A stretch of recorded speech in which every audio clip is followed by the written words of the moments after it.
Hello, we're back. Hi. Welcome to Storytime, episode 3. We have just read Sabriel by Garth Nix. I personally read the original version of this book with a better cover. I don't have it with me, unfortunately. But it's this book. Yeah. It's the same book. Words at least. Same words.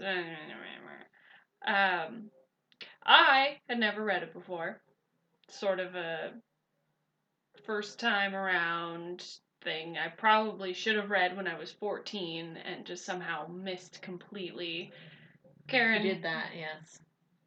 Yeah, no, I went back to it. I remembered really liking it when my friend suggested it, and I read it, and I just loved At what age? The story and everything. It was probably elementary school, like maybe 5th or 6th grade. So like 12, 13, somewhere in there. Yeah, definitely. Definitely. I mean, it held up pretty well. I mean, to an extent. So it was definitely fun to go back to and read through. I definitely, even though I think it is maybe intended for young adult readers, I definitely felt that it was perfectly enjoyable as an adult. I didn't think there was anything about it that was particularly juvenile. I mean, it even had some surprising details where I was like not expecting that. There is a description of an uncircumcised penis, and you're Indeed. Like, okay, yep. Honestly, when I was reading it, it didn't even register that was weird. I think I just appreciated that it was so straightforward. Mm-hmm. It's like, it is what it is. Let's not beat around the bush. Beat.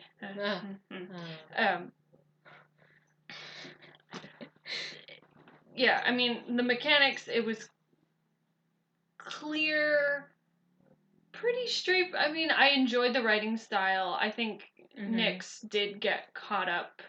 Some of those words, like bitumen, and I feel like hobnail came up a lot, but I mean, they were wearing hobnail boots. Yeah.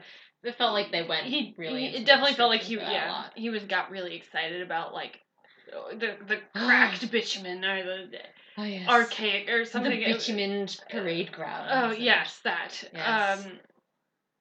And you're sort of like, okay, an editor should have maybe taken a closer look at this. Like, so they're not using it 3 times in one page or paragraph. Yeah, but otherwise, I really feel like it was clear, it was concise, it was not. Yeah. He did get caught up also in descriptions of landscapes and places where I know I lost interest halfway through paragraphs sometimes, and it was like, okay, let this how you're in this place for like 3 minutes. Why do I care what it looks like? Yeah, definitely a few of those. The ships and things. It's just the description of where the funeral ships were. That was the one where I was like, all right, let's just skip a little bit here because I'm a really fast reader, and I do skip things. My eyes just will jump, and that was one where I was like, I really am. I'm going to be talking about this. I should read every word. And I was like, I can't. It's boring. I don't care, actually. Yeah. So the other thing that came up was just sort of, I forgot halfway through that it was written by a man. Which is kind of interesting. It's not necessarily something that's important, but at the same time, it totally is. Yeah.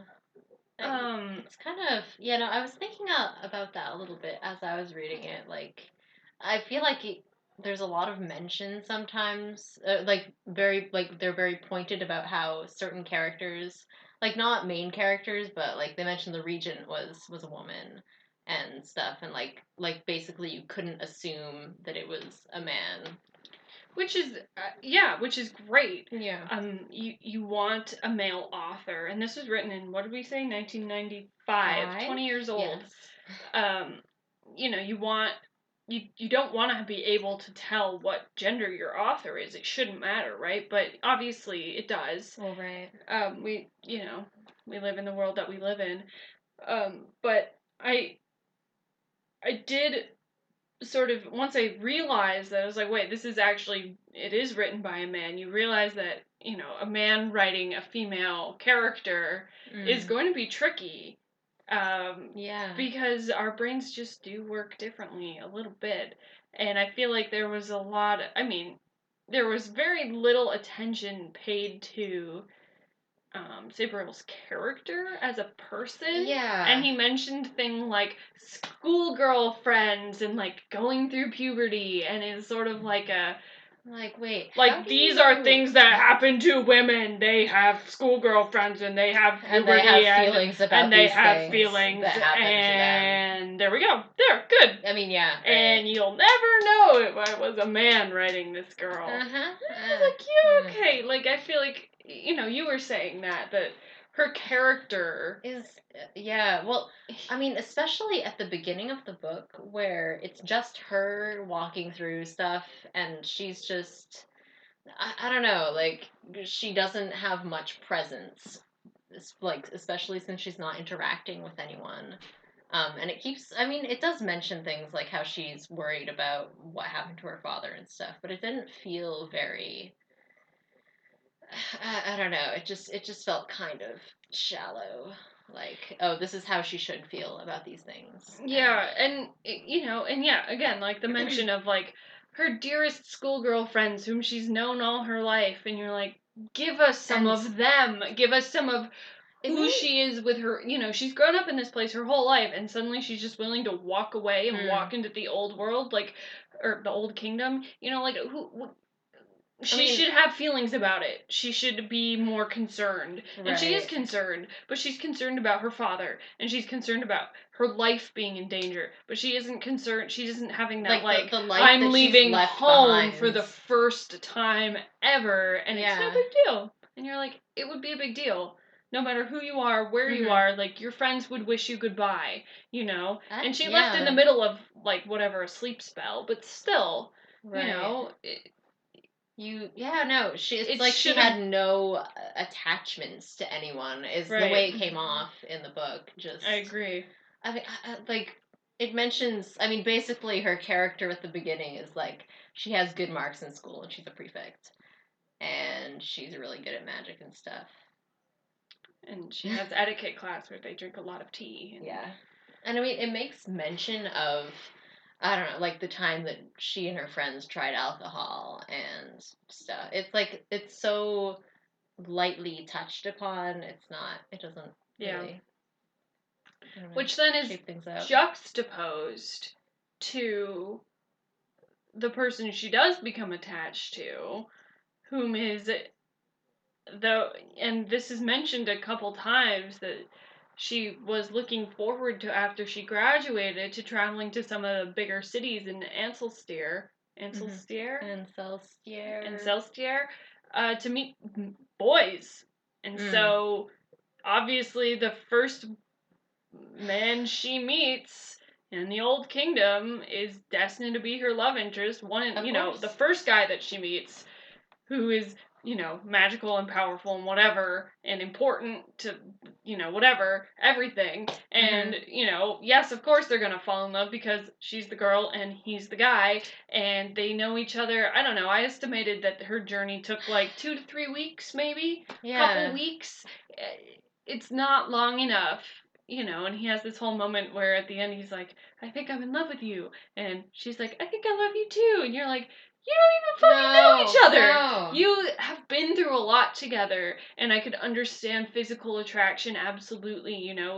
You're a young woman who's never been around a man, and the first time you met him, he was I can definitely understand butt naked, like, and to connect to this person, absolutely. They're both descended from these, ancient lines, and they have to probably be with each other their whole lives, knowing what they know at the end, but, like, it sort of makes too much sense. It's like, okay, fine, you fall in love, like, except they didn't, like, she frees him and stuff, but then he's acting all subservient and servile. Like, he's not even talking. They're not talking or interacting at all, right, in any meaningful sort of way for the majority of the time that they spend together.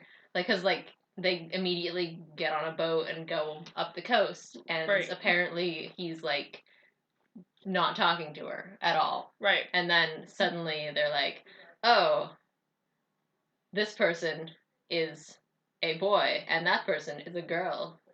Right. There's a scene that you talked about where he's like, suddenly he realized he'd been thinking of her only as the abortion and not as Sabriel, a woman, and it's like, oh, right, okay, as soon as you realize she's a chick, you're like, oh, boner. Mm-hmm. Yeah, no, you know, it's like, okay, but is that love? Does that count as love? Is that, like, and I understand that, you know, as a young adult novel, you have to have those elements. Well, right, yes, there should be a romance. It just felt so contrived and just, you know, put in as something that should be there rather than as something that happened organically. Well, and I feel like if they, I mean, without them jumping to the I love you conclusion, I feel like it worked. I mean, a couple of those parts were a little awkward, where they're all suddenly thinking about each other way more than they should. But he's been I mean, it was really that one, like, oh, I think I love you thing that really just killed it. Yeah, that they would be attracted to each other, that they are each other's best source of support, and, you know, that he's, you know, the only mage she has access to, or whatever they call them in this book. What do they call them? Touchstone? Charter mages. Charter mage, yeah. Right. He's a first class charter mage, and she needs his help, and he's willing to give it to her, and so they need each other to, you know, he's seeking redemption for whatever past ill he did, which, I mean, was sort of an accident. It wasn't. It elicited, like, there was too harsh a reaction there, I think. Like, they act like it's some big deal, but then it's like, okay, but he was he tricked. Just trusted this guy. Yeah, he was tricked. Yeah. And it really he trusted the person that he's been friends with forever. Right. Like, and yes, he got really important people killed, but you know, he can't help that he's like half demon or whatever the fuck happened when he goes like mad berserker, which was really interesting, and they never really explained that, which I hope gets explained in the next book or two. Touchstone's berserker mode. Yeah. Yeah, I don't know. I mean, it might be with the charter stones breaking and just that kind of stress being suddenly put on you. But it happened again in the present in I this mean, book. it might have been a carryover from the going mad, perhaps. And he's like, oh, the person that is my love interest. I mean, that was, no. Yeah, I feel like you should have some sort of berserker. No, it's just my favorite author growing up was Tamora Pierce. I've read all of her books, almost all of her books, and I was just trying to think of how romances happened in those books, which I believe are probably on the same level and the same depth as Sabriel. And honestly, my memory is not that great. It's been a long time, but I feel like she, being a woman, maybe was a big part of it, but she definitely wrote about romances that, you know, it wasn't the first person that you meet, and it might not work out, and that's okay. And especially with her more recent work, like her most recent series, The Terrier, I don't remember what the series is called, I don't remember what the main character's name is, but in Terrier, the girl, she was engaged, and her fiance had just died, and it opens with her at the funeral, and you're sort of like, that's really refreshing take on romance, where it's like, it's not the thing, it's, you know, a journey. It's a part of your life, and it's not an end. You know, you meet him, and then you decide you're in love, and then that's it. And I think that's, you know, it's, I don't want to say cliche, it's more of just like a trope. Yeah. You know, it's just the way that romance is written, but I don't think it's a very encouraging message for teenagers. No. Or anyone really, to say like, you will meet him, and then that's it, and then he's your love interest, and well, wait, what if you love girls, or what if you love boys, and, you know, what if maybe you want to not settle with the first person that you meet who is the opposite gender, or the first person whom you're attracted to. Like, I don't know. And yes, this is 20 years old, so it's a little bit dated. And that's the other thing is with fantasy is like, you can read it in any era and it still makes sense. It's not like we're reading a book about like the modern 80s and it's hard to understand, it's fantasy. It takes place in another world. Mm-hmm. But at the same time, you're still talking to, us, real people in the real world. Yeah. And that is not a realistic romance. No. Right there. Although you mentioned it was like guy mind coming through right there. Right, it is like, a little bit like she's pretty and a girl and I like her and I'm in love. Yep, that's it. Penis says yes. And that's totally fine. That's definitely, and I'm not saying girls can't be like that also, but generally speaking, I think that's a very just like... to be pretty quick. Once you if you were a man and you decide that you like someone, then that's it. Yeah, okay, I like you. Let's just go ahead with it. Women tend to be more wishy-washy, not to speak of, gender definitions as concrete or anything, but culture is a thing, and, there are things that women do tend to do more than men. And men tend to think with their dicks, which is, it's just a fact that we all need to accept. Exactly. That was our biggest just sort of take on this book was that the romance was distracting. That's a good word for it. Unnecessary. Like, you could have them be connected without it being like, I love you. Yeah, right.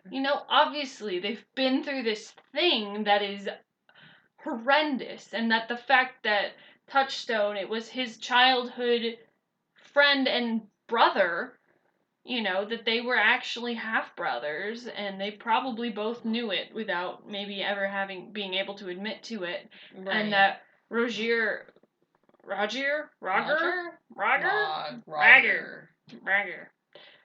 betrayed him. Yeah. Sorry, we got interrupted there for a second. We're gonna just keep going. I don't remember what our last thought was, but we wanted to talk about the plot in general, besides the romance. The pacing seemed a little slow at first, for sure. Definitely, yeah. She goes into the old kingdom and you're like, and then like nothing happens for a while.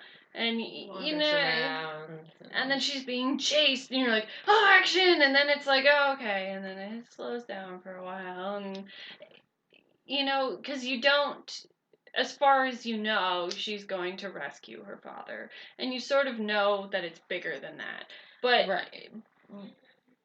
she doesn't know it's bigger than that. And so you're sort of stuck in with her just thinking like, I just need to rescue my father. I just need to rescue my father. I just need to... Actually, you need to save the world. Maybe, but don't you know you're in a fantasy novel? Yeah. And there were some moments of just, because it was taking too long, pure exposition, where you're like, this could have been done so much better. And the one that stood out to me was when they're at sea. Right. So they've been at sea for like 5 days, right? And they finally sail into port, and the water is calmer, and it's this beautiful blue, and she's looking at the water, and then Mogget, the like spirit demon cat, is like, oh, look, we can talk about important stuff now. And it's like, and you just figured that out, and they're like, it's because the ocean. It's like, you've been on the ocean for like a week. Okay, fine. And then they're like, we can't anymore, we're too close to shore. And you're like, turn around and go back then! Isn't this maybe like the most important conversation of the book? Oh like, my gosh. What the Great Charters are, what it means, what happened to Touchstone, and why it happened, and who Karagor is, and like, all of this stuff that maybe is the most important stuff in the book, and they're like, we're too close to shore now, we can't talk about it anymore. I'll just have to find out. And they don't ever explain how that curse or whatever is on them in the first place that prevents them from talking about it. Yeah, no, I don't. I mean, it's something like, to do with the charter, but like, it's very vague for a lot of that stuff for just the whole book. I don't know, like, it just kind of plops you into the thing and lets you kind of try to figure out what's happening. And and I feel like you get the important stuff in exposition. They just tell you. Nix just tells you. And you're like, okay, I mean, that would have been good to know. Just you know, where she suddenly goes up to the little girl and is like, tell me about the charter. It's like, oh, yes, and now I understand these things because she told me a rhyme. I don't know. Yeah. Like, some of those are a little easy. Yeah, it pissed me off, honestly. It was like, you're gonna... Because the writing isn't bad. Mm-hmm. It's just like, he gets so caught up in building the world, he forgets to describe the plot. And so he'll give you all the plot at once, and then go back to the fun stuff, which honestly is really fun. The magic is the driving... Oh my gosh, yeah. Funness of this book, and it is so cool, and I was so intrigued. I have never read any magic like this magic, because it's all death magic, which is just sort of like... And yeah, you realize that there's other charter magic for other stuff. You know, there's healing people, and there's the Claire, which can like see into the future. But like this whole necromancy thing, normally necromancy is like, you know, an evil thing. That's how it's... historically speaking, it is bringing the dead back to life. But to be a necromancer in this book is to be a person.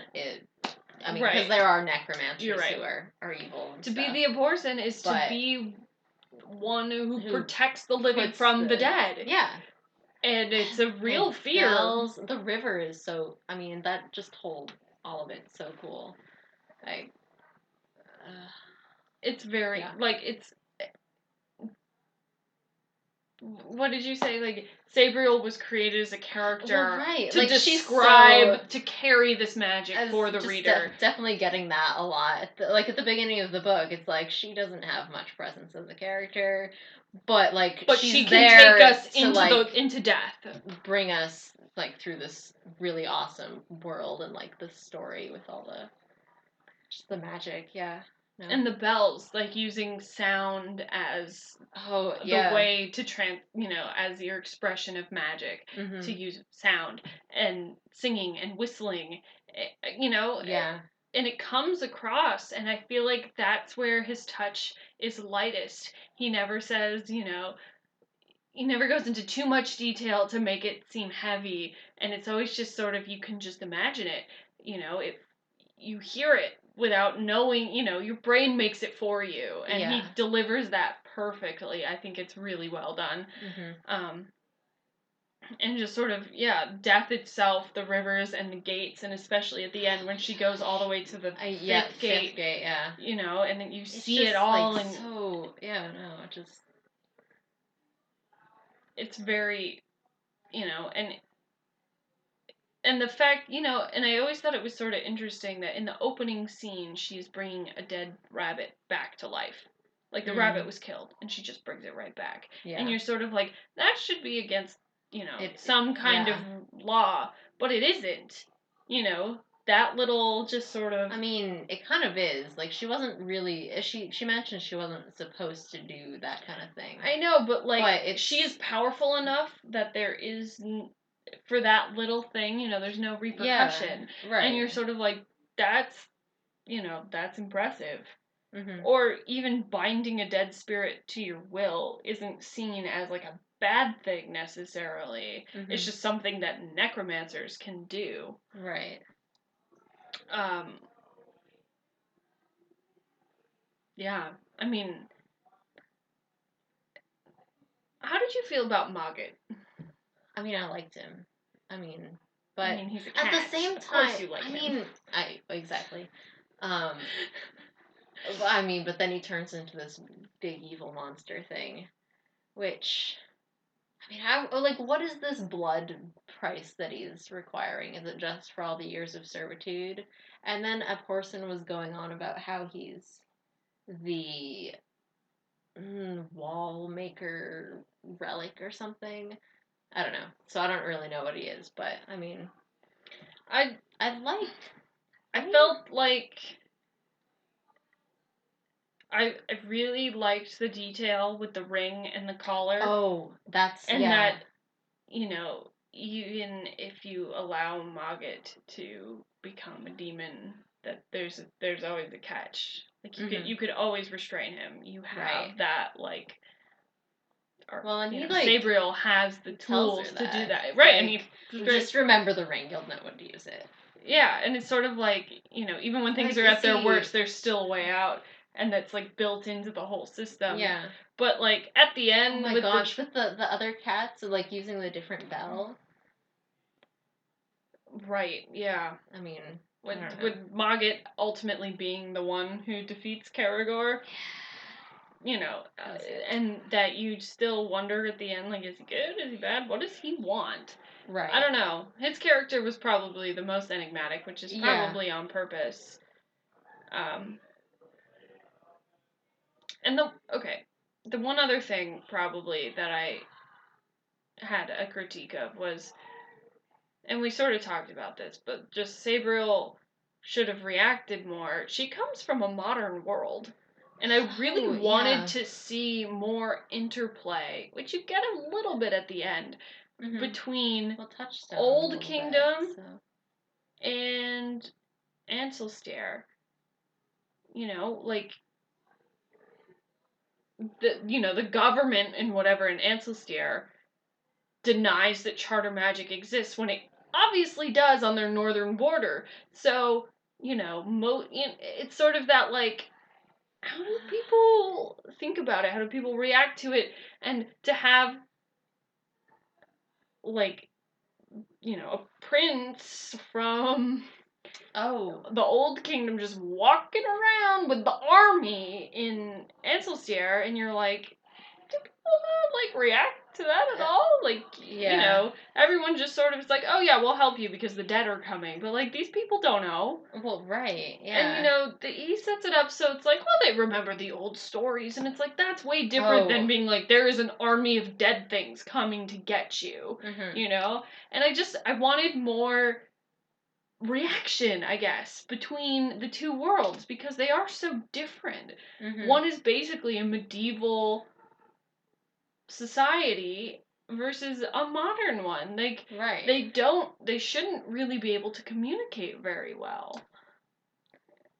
And yet, I mean, Sabriel can just walk right from one to the other and back and be like, look, this is how things are and this is how things are going to be and everybody's good with that. And and people in the old world Old Kingdom don't seem to react much to her being from Ancelstair. She's been raised there her whole life. Her whole mannerism would be different. Her accent would be different, But they're just like, oh, you're the abortion. You're weird. Okay, that's fine. And you're like, but... Well, they get to, the Belissaire, I don't know. I was saying Belissaire. Belissaire, yeah. I don't know. And she's, has no... I mean, this is, a legit sort of medieval city, and she's not, it's just oh, yeah, it's a really busy city, a little bit different than ones that I've been to. I've read fantasy novels. Well, whatever, it's just like that. Yeah. Totally normal. I mean, Touchstone had a little bit of, stuff at the end where he was... Yeah, there was, one comment, wait. But he doesn't even react to being in a car. I kept waiting for that. And, why does... I think he had, a small reaction, but it was not enough. I feel like he'd be freaking out. I don't even remember any reaction. I was looking for it. Because I was wouldn't you be like, what is this? How does it run? But I guess if you live in a world that's filled with magic, you don't think about it too much. It's a different kind of magic. It's kind of magic, yeah. Yeah, that makes sense. Because I remember Horse being like, oh no, we communicate through electricity. It's science, not magic. And, wouldn't Touchstone still be like, what science? Is that your kind of magic? Be like, he probably just assumed as much. I mean, he's not a talkative fellow, but whatever. But I guess that brings us to the end of our critique here. Yeah. It was good fun. Yeah. Read it. Read Sabriel. It's recommended. We really did enjoy it for all that we just talk the shit out of it.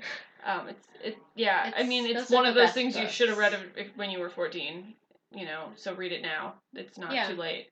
It's, totally readable as an adult. Lots of sequels and a prequel. Oh, and yeah. some 3 other more short books. story. Like, I'm kind of amazed. There's more than I know. But Look at that. Oh, yeah. Lots of books there. Read them all. Mm-hmm. Definitely on my list. Next month, in the next couple weeks, we'll be doing a dramatic reading of something else. If you didn't catch up with us last time, we did a dramatic reading of, oh God, what was it called? Choices by Elizabeth Naughton. Free ebook. It's good fun. Also, next week, I guess, 2 weeks from now, we'll be doing another one. We haven't picked it yet. It'll be also be good. It will be good. It will be silly good fun. Mm-hmm. And then after that, we'll be reading Howl's Moving Castle and doing a review. Yay! Calendars! So, have a good one, and we'll catch you next time. Bye-bye.